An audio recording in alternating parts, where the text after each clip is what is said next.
Hello, I'm Dr. Annadale, and I teach philosophy at Mount St. Mary's University in Emmitsburg, Maryland.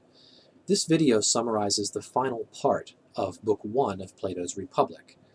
Socrates takes up the question of whether the life of an unjust person is better than the life of a just person. This is an important question since its answer will tell us something about how to live the best life possible. Discussion of this point begins at 348c, where Thrasymachus claims that injustice is a virtue and justice is a vice. To explore this point, Socrates will determine whether injustice has the qualities of a virtue and whether justice has the qualities of a vice. He's going to compare them both and say which one belongs with the virtues and which one belongs with the vices. He gets Thrasymachus to say that a just person wants to outdo an unjust person, while an unjust person wants to outdo everyone, both the just and the unjust alike. Then Socrates considers the case of a musician and a doctor. The musician tries to outperform the non-musician, but she does not try to outperform her fellow musicians. She regards them as her equals. In restoring health, the doctor tries to outdo the non-doctor, but he does not try to triumph over his fellow doctors, at least not insofar as he's a doctor. The craft of medicine itself does not include this orientation toward trying to best or outperform other doctors. A doctor might engage in that activity insofar as he's a businessman, but his identity as a physician doesn't include that attempt to outdo his equals. Socrates' point is that experts in any given field try to be excellent by the standards of that field.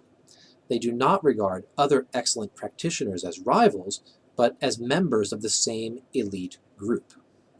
So, he concludes, bad and ignorant people try to outperform everyone, while good and knowledgeable people only try to outperform those who are unlike them, in other words, the bad and the ignorant.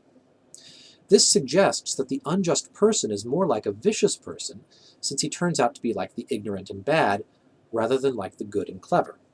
Once Socrates identifies injustice as a vice, though, he is also able to draw out another important conclusion.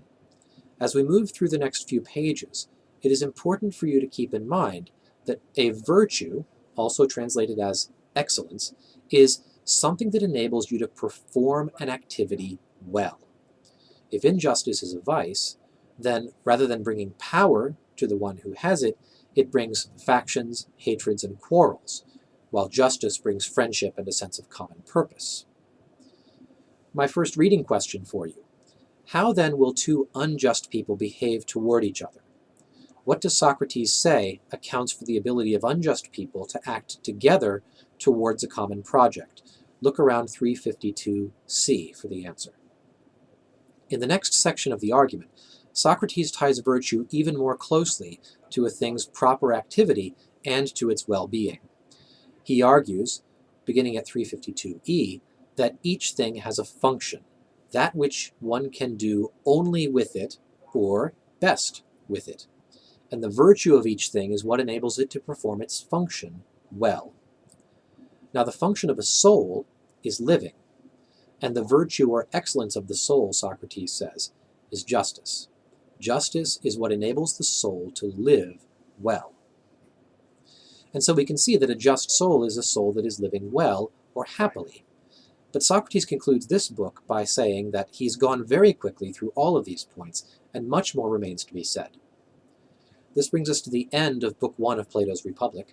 Thanks for watching today. Goodbye.